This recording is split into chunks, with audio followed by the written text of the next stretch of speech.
Good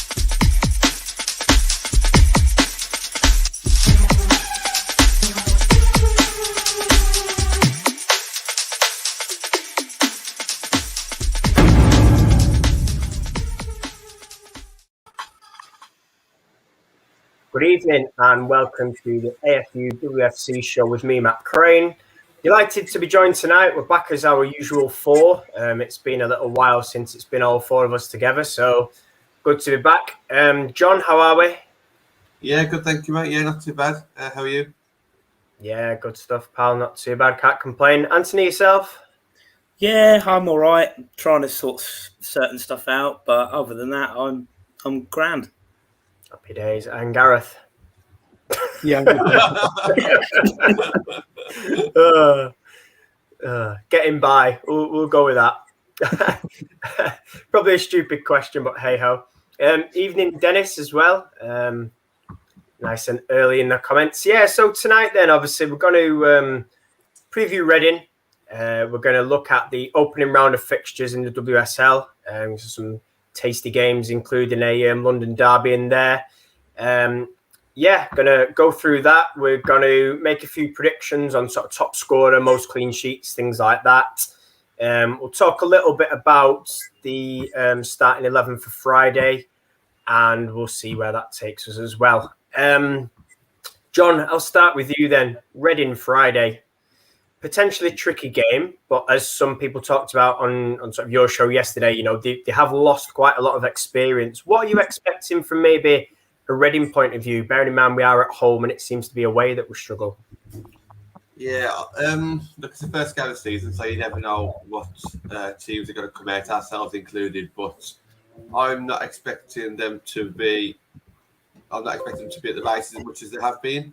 We know that they're like a physical side, we get that, but obviously they have lost a lot of players as well. So will they kind of change their way of playing now that they've got different players involved? I wouldn't say I'm too worried about them, but I'm probably just say I'm wary more than worried. I think that if we play our game, we should be able to dominate that midfield, and it's whether or not we can actually make chances, and then have we got enough strikers actually available for us to actually put those goals away. Yeah, I'm not overly worried, but I can see them at least maybe creating 2 or 3, but there's not much more than that. And obviously, Gareth, if we look at their signings, they brought in 6 players, but without sounding horrible, is it really 6 players of quality? You know, you think of the ones that have left, and then you look at the ones that have come in. You know, Natasha Dowie's not exactly very young. Gemma Evans is a decent signing. Faye Bryson, I suppose, take it or leave it. Chloe Peplow. And then they've got the Belgium, I can't even pronounce the last name, and the Canadian as well, Diana Rose. What are your thoughts on that then? Because obviously, like I say, not massively inspiring from maybe a Reading point of view. No, and I'd agree as well. I think when you look at the players that they lost last season, obviously Jess Fishlock left midway through the season, and obviously Angarad James has gone to Courage, and Farrah Williams retiring. There's 3 really, really quality players there that they've lost, but I don't think they've been able to replace. So I think, although they bought in players, and they bought in players that I think are capable of doing the job, but I just don't think they bought in players really that are going to be able to replace those 3 and then go and push and take them on to the next level. So I think, you know, I think they'll probably they'll be fine this season. They'll probably be a relatively solid mid-table side, but I don't think they're going to be pulling up any trees, and I don't think they're really going to threaten sort of the top 4 or 5 places. Yeah, and obviously, Anthony, we talk about our defence. I think for me this year, and I sort of mentioned it on yesterday's show with John, it's probably improved on, you know, previous season's defence. Do you think they have enough Reading to cause us problems, or do you think now that with the signings of like Manning and Blundell that actually, do you know what, fullback, both sides, doesn't look as weak. Centre halves now pretty solid. What sort of your thoughts on that then, and our defence as well? Yeah, like you said, with them signings, I feel a lot more reassured.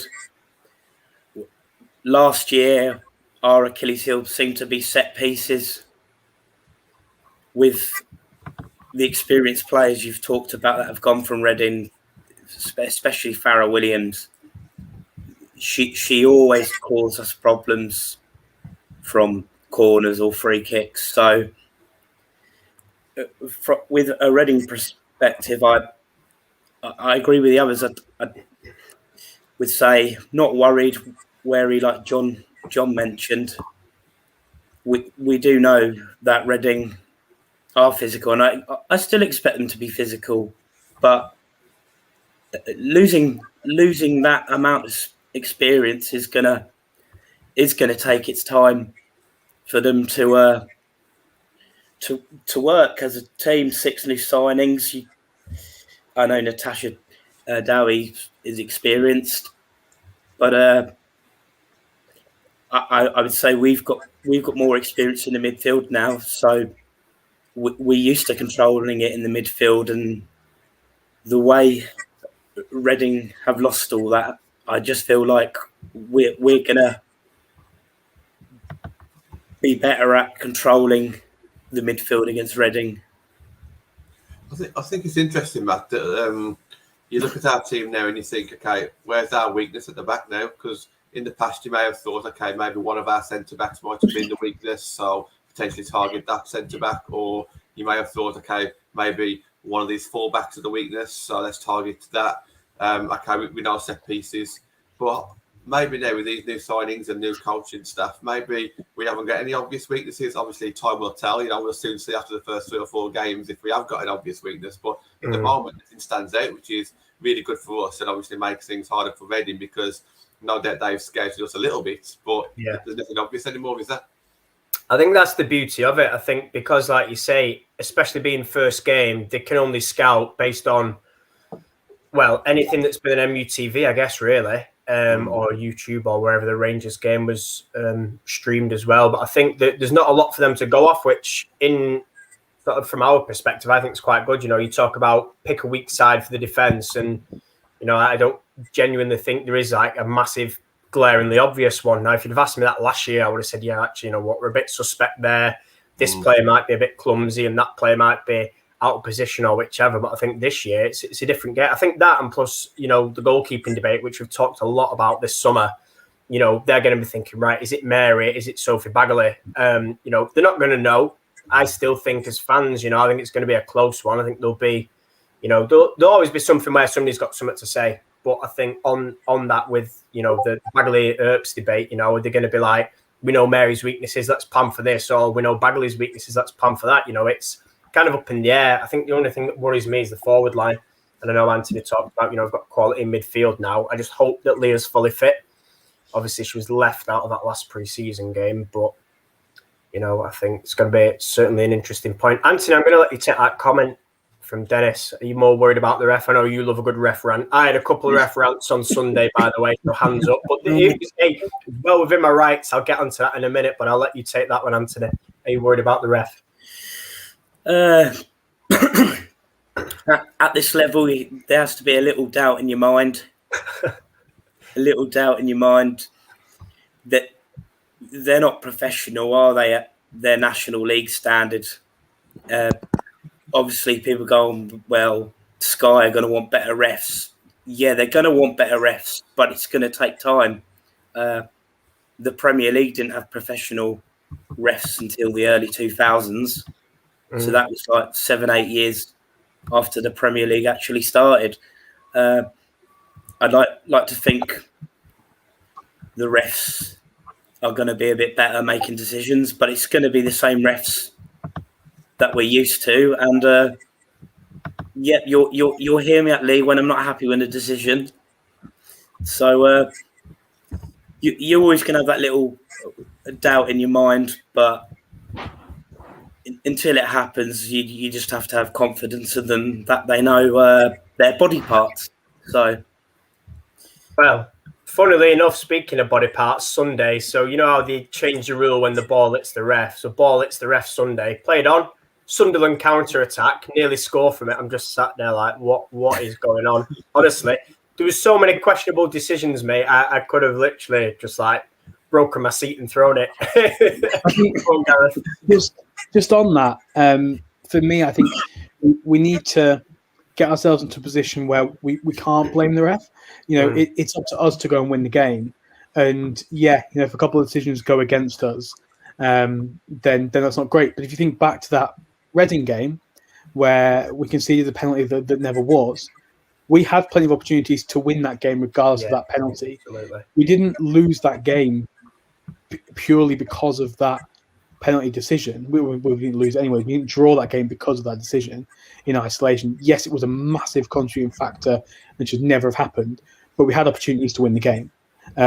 So for me, obviously the standard of refereeing isn't great, but as a team, we need to be going and scoring 3-4 goals and making sure that we don't give the referees any option to influence the result. Absolutely. John, do you want to take this question here from Jockey? Let's assume that Leah is out for whatever reason. Would you have Carrie on the wing, or would that be unfair? And I'll move on to physicality of Reading shortly. Would that be fair to maybe throw her in against the side that are known for basically just kicking lumps out of you?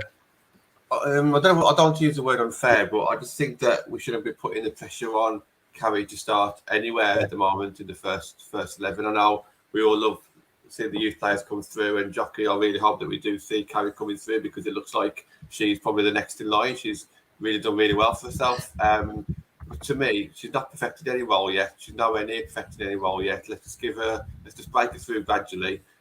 If you say right wing or up front, I wouldn't mind seeing more of her up front because we've only seen like 1 or 2 games.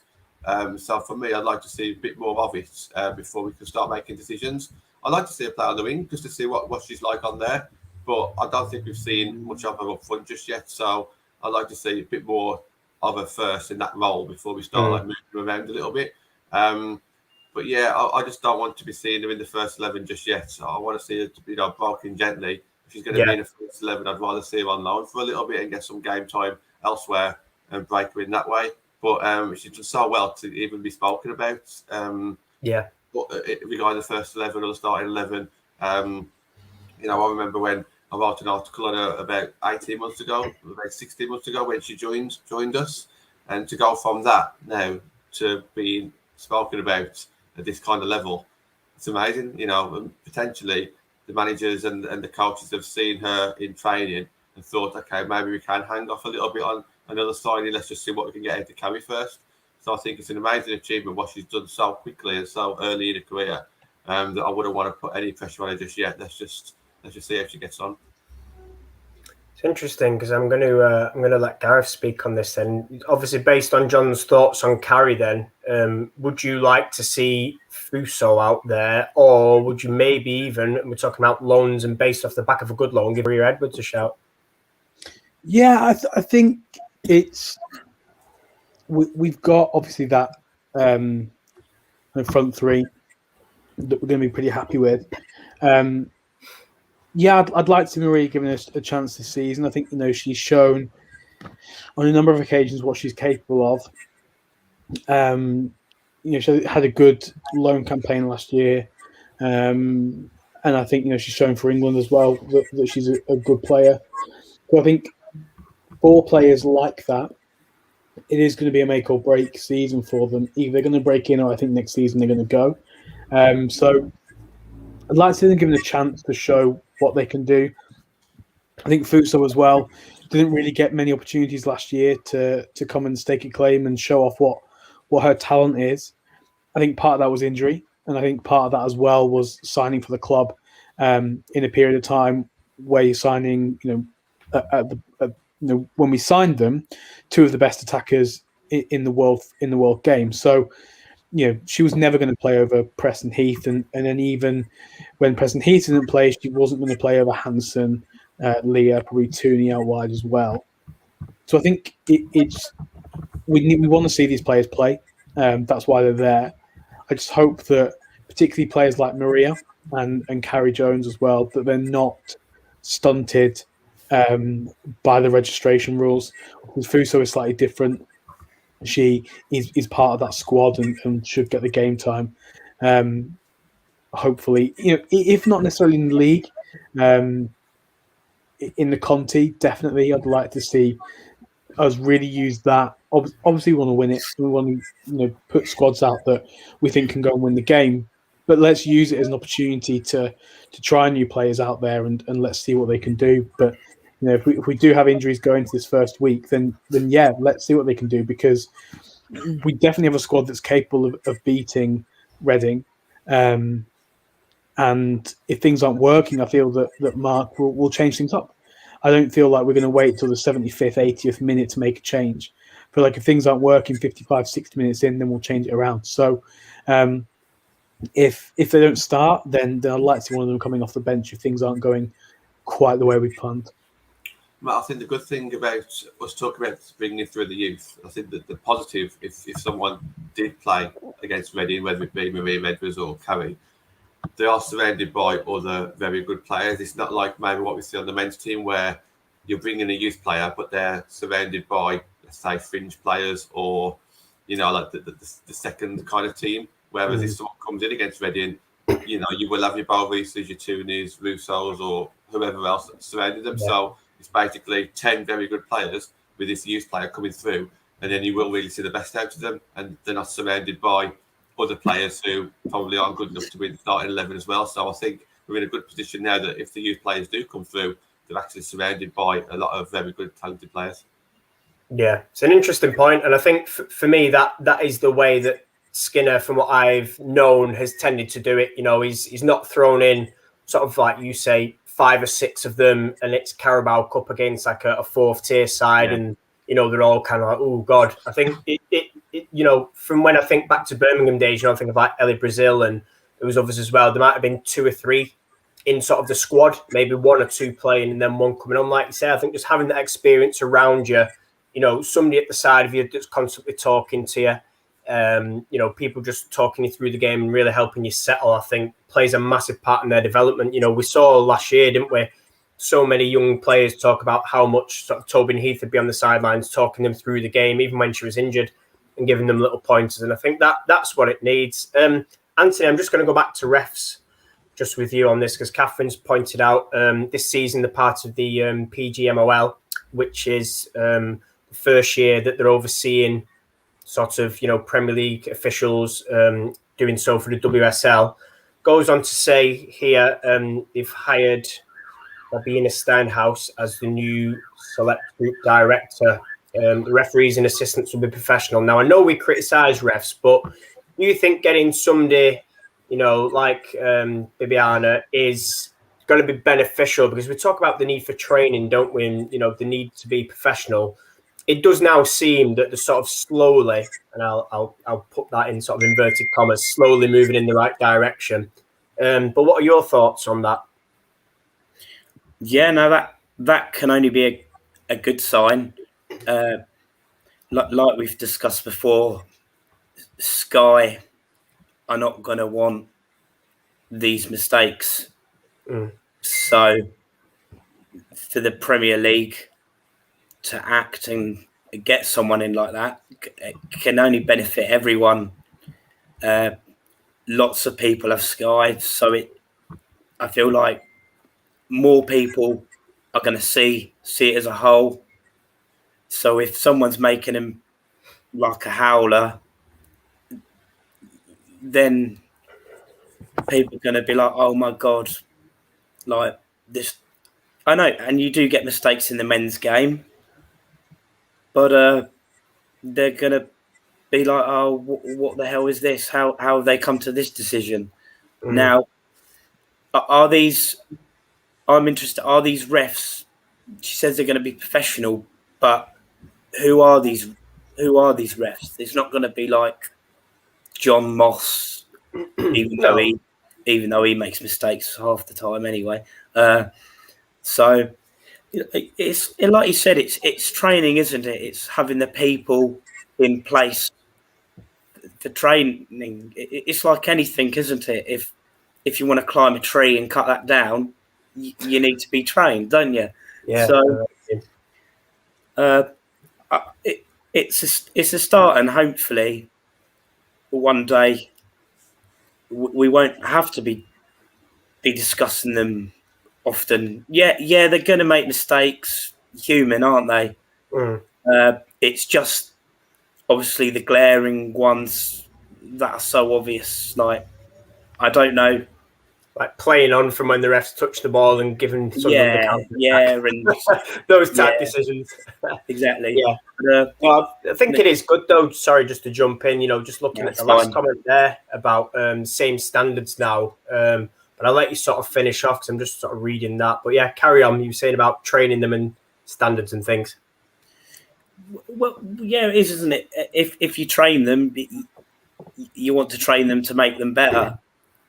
Now, they train all the Premier League, Championship, and English refs. I don't know what the refs are like in the English kind of league refs. The lower go down in the men's game.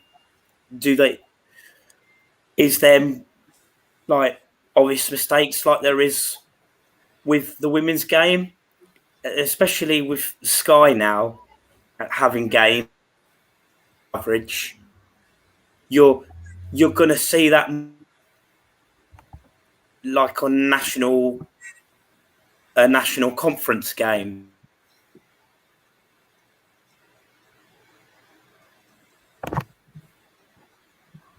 Yeah. I think Gareth would be a man to answer that lower down. I think he'd probably have a better idea about how bad refs are.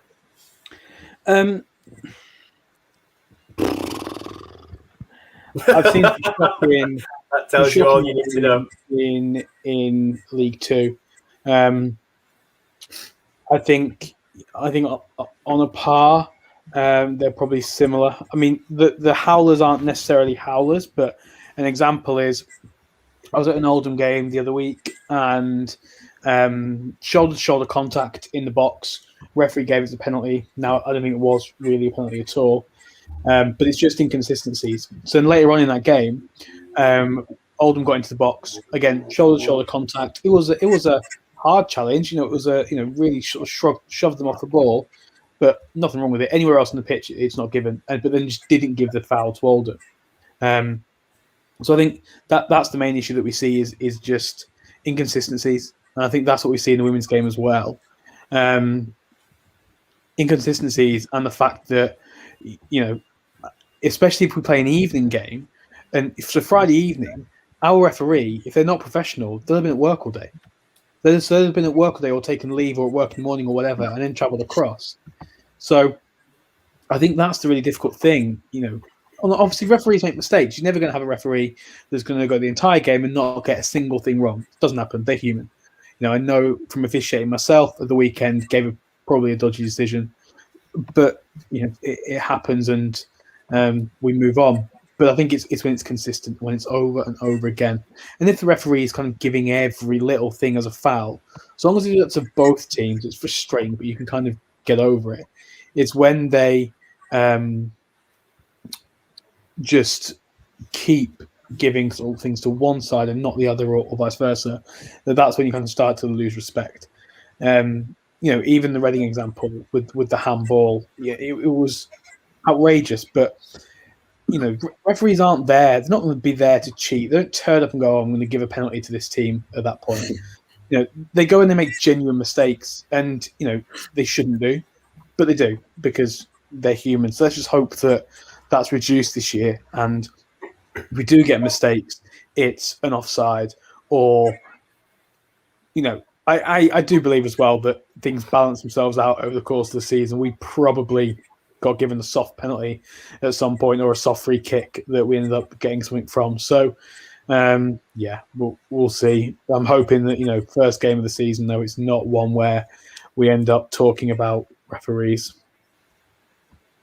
Yeah. Speaking of opening weekends, and I'm going to move on. I'm going to have a look briefly, discuss the opening weekend fixtures. So obviously, apart from ourselves and Reading, we've got Villa versus Leicester and Everton versus Man City.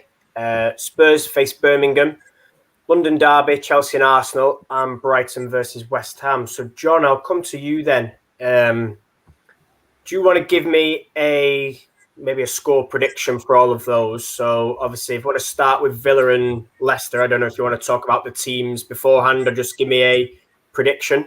I'm looking forward to this one. I don't mind talking a bit about this one because obviously this was close to home. So obviously, I'll be going to this game probably, and it's actually just off the junction that I would get off at anyway. So on the way back home from Manchester on the Saturday, I've got to get off at M6 Junction 10 anyway to come home. So instead of me turning right to go home, I'll just turn left and just watch the Villa match. I'm looking forward to it. I'm looking forward to seeing how Villa actually react to all their new signings. I think they've brought in some exciting signings. Obviously, a new manager as well. So I think there's a lot of hype and a lot of excitement around there.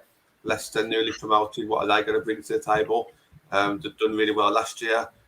People speak highly of them so far, but that means nothing until they start winning some games in the WSL. So I think it's going to be a real interesting match, that one, and that's probably one of the ones I'm most excited about as well. So for me, if you want to score prediction, I might go for a sneaky Villa win on this one, to be honest. John, I'm kicking you out now. I'm joking.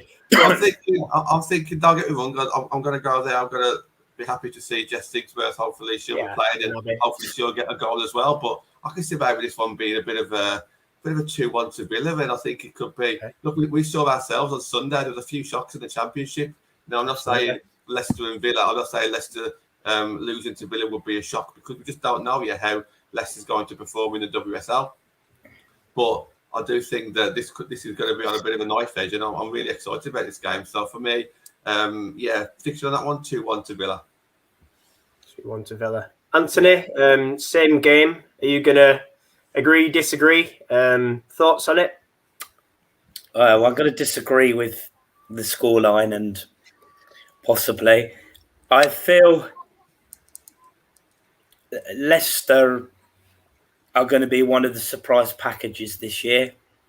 I just feel like what they've brought in is people that have WSL experience and they've had a few years with it now. And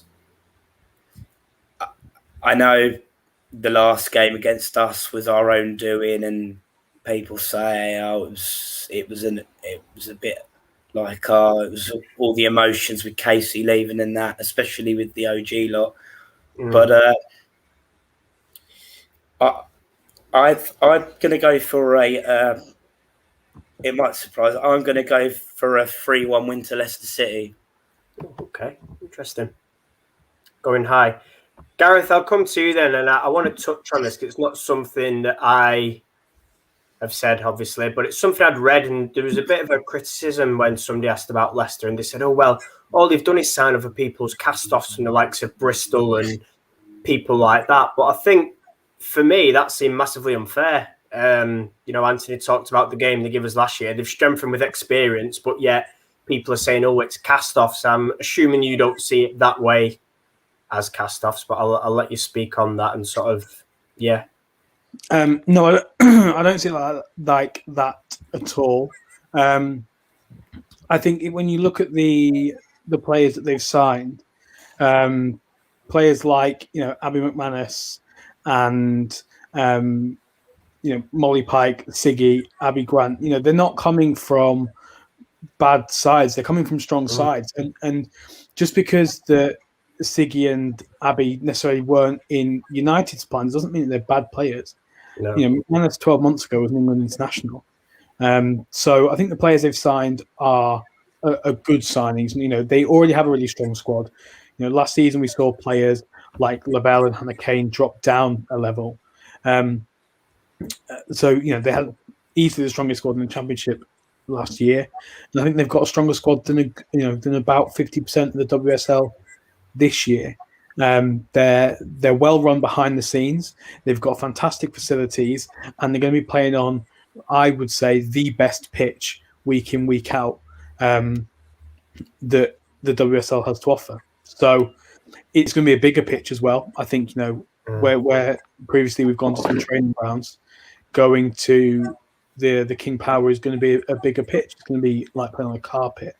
I agree with what Catherine said there. I think they're a mid-table side. I don't like the attitude that just because you sign somebody from another team have let go that they're cast-offs or rejects. I think if you're signing players from a side that finished way above you last season, then you're still strengthening your squad. If you look at if let's just say Spurs signed a player from Chelsea, it's not necessarily a reject just because they're not good enough to go into the Chelsea squad, which is like one of the best squads in world football. Doesn't mean they're not good enough to go and elevate another club. So yeah, I don't buy into that at all. And I think it's going to be a close game. Villa are strengthened well as well. It's away from home, but I just think that with kind of momentum behind them from finishing last season really strongly, and that continuity of the same manager, and I would imagine as well a good chunk of that squad are going to be the squad that finished last season. Maybe 3 or 4 changes in there, but I've said before, does Siggy start straight away? He seems to have played a lot of pre-season and forming quite a nice partnership with Natasha Flint. I think Leicester will edge it 2-1. No, I was going to say the same.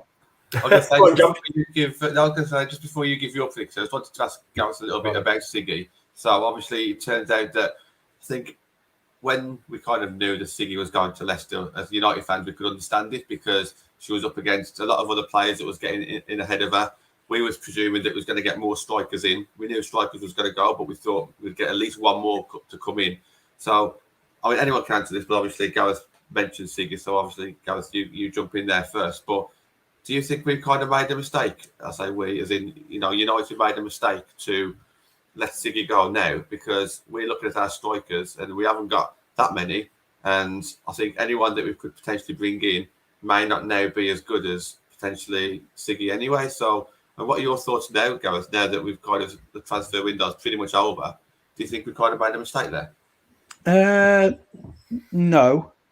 And I think the reason for that is because I think that Siggy wanted to play, and I don't think that it's right to keep a player where they're not really in your plans, and they want to be going and playing. If there's an opportunity for them to go and play for a side where they are going to play, then you shouldn't really hold them back from that.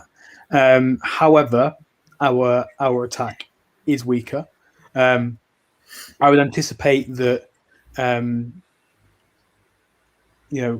we may be expected to get a bit more of an attacking threat in, given that we lost Ross and Siggy and LJ as well. I don't think it's necessarily a mistake necessarily. I think if there's going to be anything where we look back on and think maybe we should have done this, it's going to be that we've only brought in one striker and let 3 go. So I think, the mistake is going to be necessarily in lack of recruitment, which is probably because of the change in leadership, but not necessarily a change in who has gone.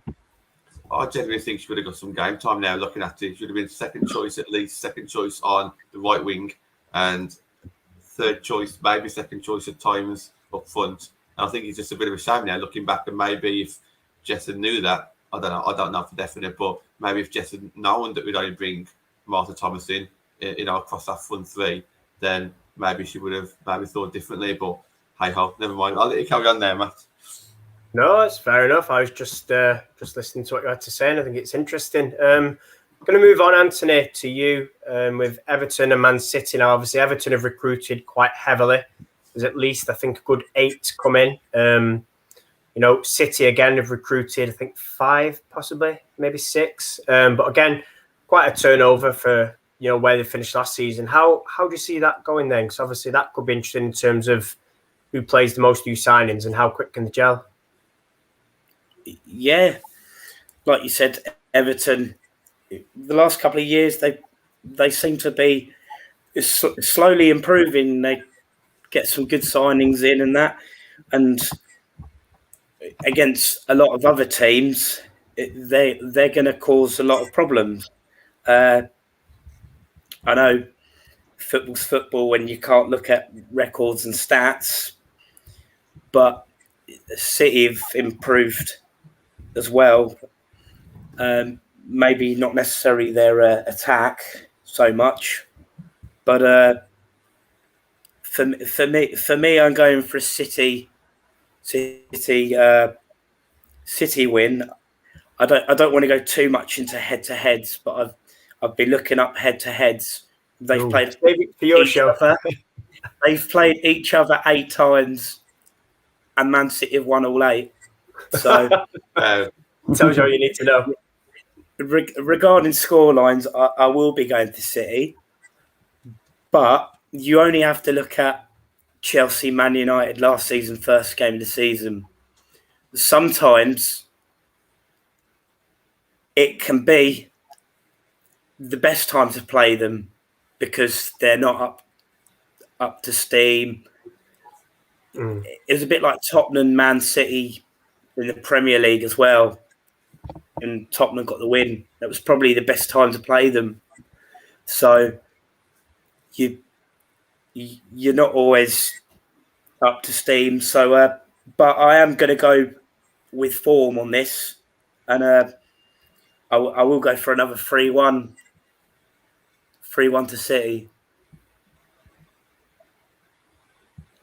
Okay, John, just thinking about that fixture is at Goodison Park. Do you think the pitch is going to sort of maybe play a role in the scoreline? I mean, not necessarily the state of the pitch because it'll be in top condition, but the size of it. I know, obviously, we're talking about King Power and Leicester before, and obviously they've got an advantage because they've played on that. But this, with neither team having been on it recently, do you think that could maybe, sort of sway the result, or do you not think too much with it obviously being, the same for both sides and neither side having been on a big pitch very recently? I mean, you can talk about like the style of play, about who can use that with the most, but it could also come down to fitness as well, obviously.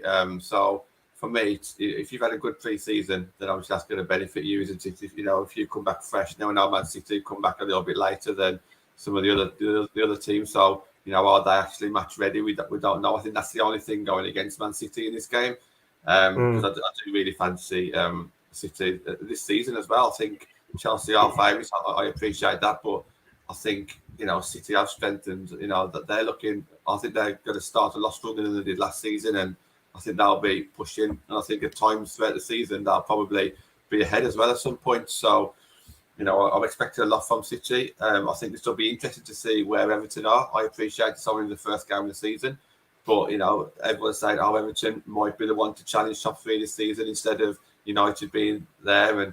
But let's just see. The opening game last season, United pushed Chelsea all the way. We got a draw 1-1. If Everton are getting a few favourites thrown at them, then let's see what they can do. We've got to start off strong, or else people are saying, Everton signed all these players and this, that, and the other. So I think Everton really needs to give a good account of themselves here, even if they do just narrowly lose. But I can't see it. I do think it'll be a City win. Yeah, it's interesting. So just looking at Catherine's comment here about, a good mix of youth and experience. And I think you're right with what you say, John. They have spent more heavily than last season. And I mean, Catherine talks here about potentially even knocking Arsenal from, third spot as well, which, it is possible. But how much pressure is going to be on those players that they spent heavily on and the manager as well? Can they handle that pressure? Time will tell. But certainly going to be an interesting one to see how Everton do. I think last year, Govan started well, got injured, and then didn't really recapture that form. So, yeah, I suppose one to watch there. Gareth, I'm going to come to you then. Spurs and Birmingham. A lot of people have written Birmingham off this year, obviously like last year. However, I think the difference last year was probably the manager. This year, new manager, new squad. Tottenham have made some decent signings, some smart signings. I look at the likes of, they got Kaya Simon coming in, was one of them, trying to think who else they've signed. Asmita Ale, that was it, fullback from Villa. How do you see that one going then, or maybe Tottenham's season? Are they going to improve on last year, or do you think they've maybe lost a little bit too much? I think they probably lost quite a bit. I can't really see either of those two sides doing a great deal. I think both of them will kind of be in the bottom third of the table, and I think if anyone finishes below Villa, they'll be getting relegated. But likewise, I can't really see Spurs achieving anything more than kind of a 6th, 7th if they play well. So I think this game will kind of really give us an indication of how their season is going to end up. If Birmingham can go and can get a win against Spurs, then it's going to be indicative that actually maybe this is going to be a relegation fight. But if they go to Spurs and get plastered, then I think it is going to be an indication of a long season for Birmingham and potentially a season of surprises maybe for Spurs. But I just can't see either side really being a threat to the top 4. And I think there's other teams, Leicester, Villa, Reading, who are probably stronger than those as well. So it'll be a good marker, I think, for Birmingham's season as to what they can go and do against another club that's going to be down and around the bottom. I think potentially whoever has the strongest start to the season out of them and West Ham, I think whoever out of those two is sort of bottom at Christmas might struggle to get back from there. Yeah. Score prediction, I'm assuming you're going for Spurs win. Yeah, Spurs win, but 1-0. I know they scored 4, I think, against in their preseason friendly this week, but I think they might struggle to click a little bit, and I think Birmingham rather will kind of sit back and try and defend quite a lot. But yeah, I think a 1-0 Spurs win. John, I'm going to let you take the big one, the London derby, Arsenal-Chelsea. What an opening game that is. That's on Sky on Sunday as well. Talk to me about that, because obviously Chelsea have only made a couple of signings. Emma Hayes has, more than talked about how big her squad is and how much she's happy with it.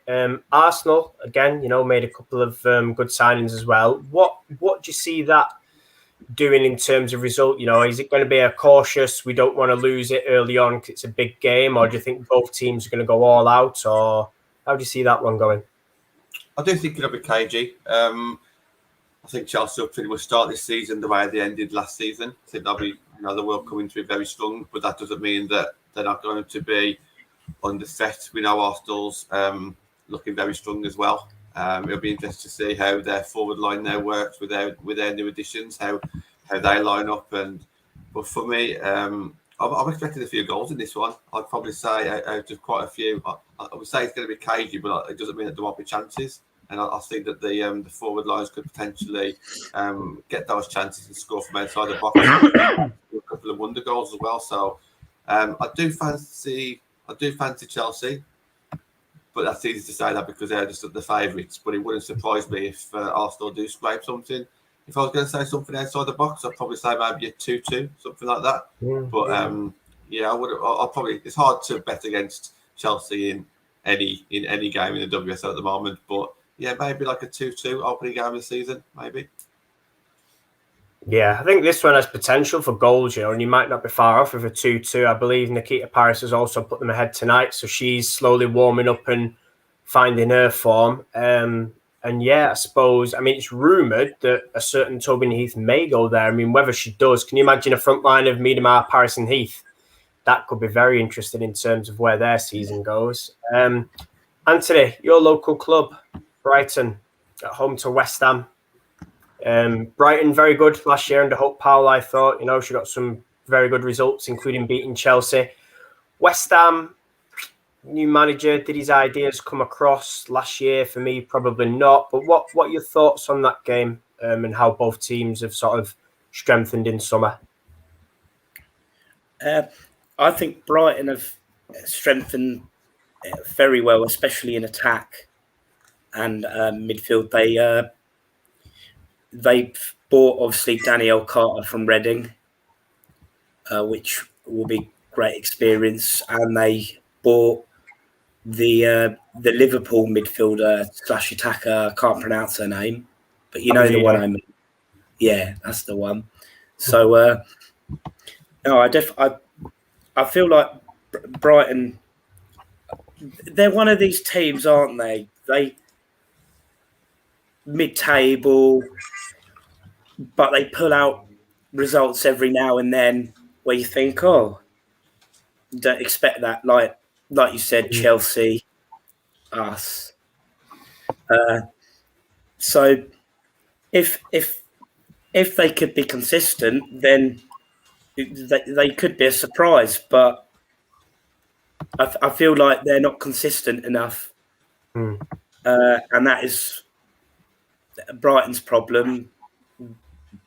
Games you expect them to win, not necessarily win, and then games like the Chelsea, the United, when obviously they're going to be up for it more because it's more of a coup, winning a game like that. But I don't know much about West Ham's signings, but this is going to be my surprise result. Like I don't think this game's going to be close. It's also at the Amex, so that's good for good for sport. I like to hope that eventually United will have a few more at Old Trafford. Maybe that might be something Mark Skinner might want more. But score-wise, this is my one where it's a bit more not close. I'm going to go for a 3-0 win to Brighton. Oh, okay. Gareth, I'll just quickly bring you in on this because we talk about West Ham signings. Obviously, I'm thinking Claudia Walker did all right in a bad Birmingham squad last year. They brought her and they got Lisa Evans on loan from Arsenal, which massively threw a spanner in the works. And then obviously they got the Japanese player as well, Yui. Do you think then they're going to be scraping down the bottom? I mean, a lot of people have gotten sort of just above Birmingham for the chop, or do you think, a couple of decent signings like that, they may just propel themselves a little bit higher? Yeah, I think they've got every potential to finish a little bit higher, but I can't really see them finish. I think 9th is probably their ceiling. I think it's going to depend on how they start the season. Like I said earlier, I think those players, or those clubs rather, who can start the season well and take momentum sort of through into the first couple of months will be the ones where, really they're the ones that are comfortable by the end. I think Birmingham, it depends very much on how they run off the pitch. West Ham have signed some good players, but they've also lost some good players as well. I know obviously Lehman wasn't there for the second half of last season, but she's gone. And they've lost other players as well. I think Lisa Evans is a fantastic signing, and really, really adds something to them, and does, I think, take them clear of Birmingham. I kind of put them in and around the Spurs bracket, where I think they'll probably be fine, but unspectacular. Yeah. Going to move on now to something that I think, and I saw this, I think it was yesterday, is absolutely fantastic, and that's the FA Women's Championship show. It's been headed up by the Cometa twins over on the FA Player. The idea is obviously it's similar to the WSL show. They go through each game, they chat to players, they look at results. John, what do you make of that then? Because I'm assuming that we're all going to agree this can only be a positive, something we've probably been crying out for since we were in the Championship, really. But what are your thoughts overall on this show and it's finally sort of, been created? Yeah, it's fantastic. Well, first and foremost is exposure, which is great. We spoke about the FA Player last season and obviously not many games being on there. Well, now obviously people can actually start getting involved in the Championship in this way as well. But I think it's needed as well because don't forget, a lot of top teams have ended up now in the Premiership through relegation, or a lot of big clubs have got promoted into the Championship who are mainly, not mainly, but associated with good men's teams as well. So I do think, obviously, all the full-timers that have come into it, there does need to be something there, and I don't know what's pushed it. Has it been pushed from... Anthony mentioned Sky, and I don't want to keep on mentioning Sky. I don't know, it's a completely different organisation, but it does make you think that, do we need to kind of hype up these teams? Because when they do eventually get into the Premiership, then obviously Sky will take them on then, and you can't help but think of the future. And if you want to get these teams on TV and some actual views, then you need to build them up, don't you? So I think this is a great start to do that. Yeah, that's all the coverage itself. It's going to be really interesting because those two presenters, obviously, one of them's been on MUTV, former players, this, that, and the other. And I think it's going to be really good for the game and really good to actually for the fans as well, because the fans just don't get to see enough championship games unless if they actually go and watch them. Yeah, I think that's it for me. I think the main thing is, like you say, unless you go and watch it, the fact that you can watch, the highlights without having to sit through a whole game, which, not everybody wants to do. I think it's great that you've got the option. Like you say, just a dedicated show, they spoke to the players. I saw him. So it was Coral Haynes of Crystal Palace they spoke to, and it's good just to get that analysis. Like you say, that league has got some very good teams in it. It's going to be very, very competitive. And it's only right that it gets the exposure. And, a lot of people sort of obviously have eyes on the WSL, but I think for me, and something I've enjoyed ever since we've been in it is seeing how much that league has progressed each year. Villa came up, and then obviously, Leicester have come up from it as well. So it's certainly improving, as is, tiers 3 and 4. So I think fair play to them on that. It's about time that league did get, its own dedicated show. Just looking at Catherine's comments, some of the Sky revenue also going to the Championship. Again, talks about marketing development, and fantastic. This is what we want to see. This is what we've been pushing, and not only has Sky helped, but sort of like you said, John, getting in two presenters that they know about the women's game, they're enthusiastic. Both played in it. One of them still does now. Yeah, Rosie still does. Yeah, Rosie still Rosie at Watford. Yeah. So again, more than happy with that. Going to move on then. I'll start with you, Anthony, and then I'll bring you in, Gareth. Before we do, just a question while we're talking about the Championship.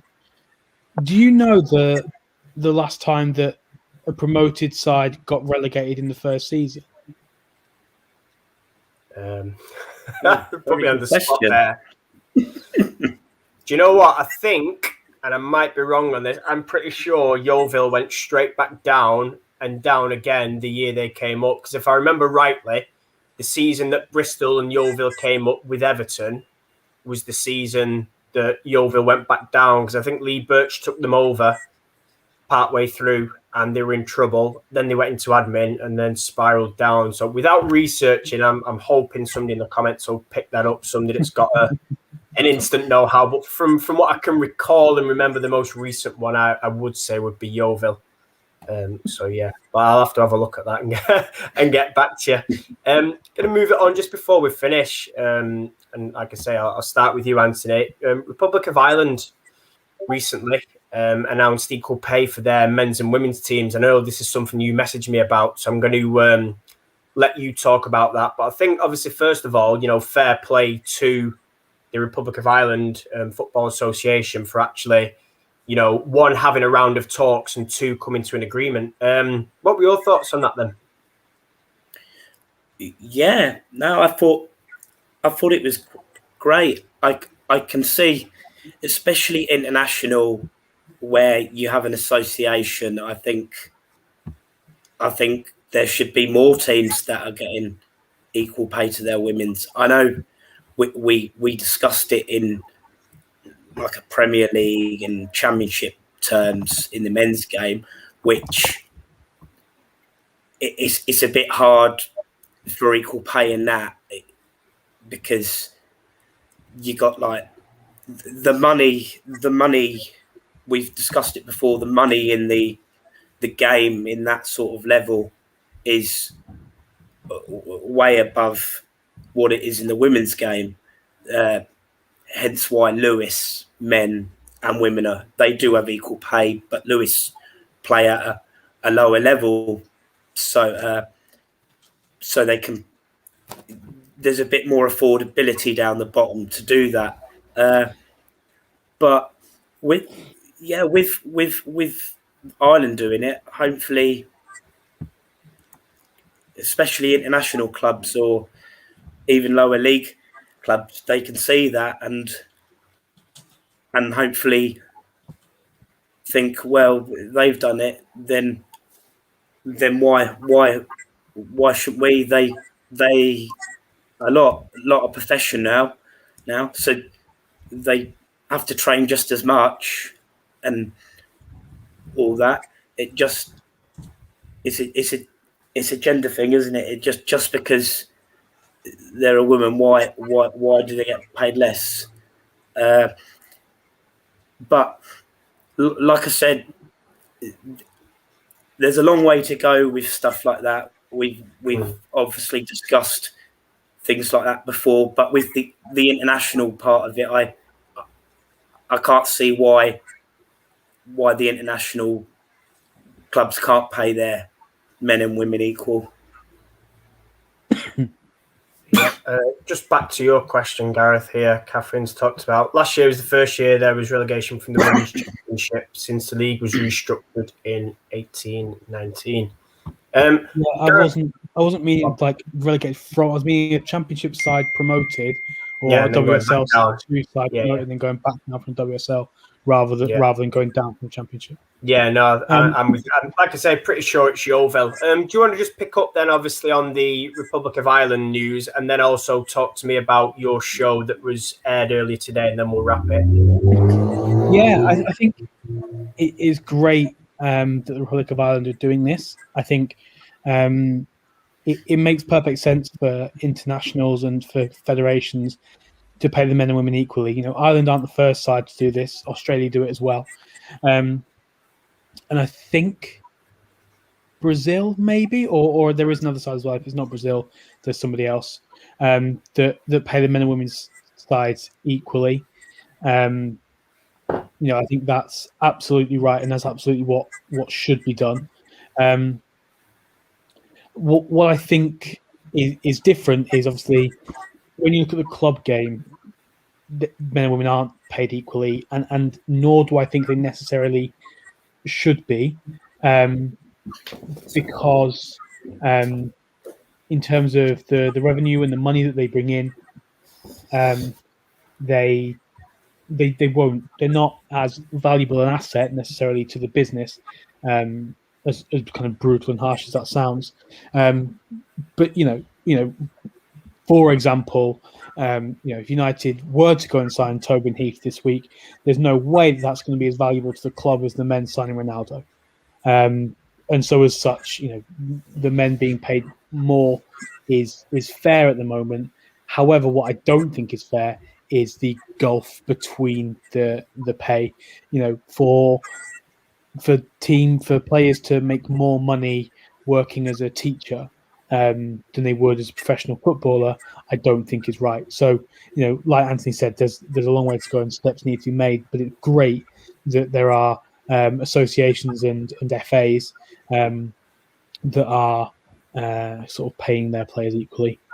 And when you spoke about the Championship show earlier on the FA Player, our show focusing on the weekend's action for the Championship went onto the channel rather at midday.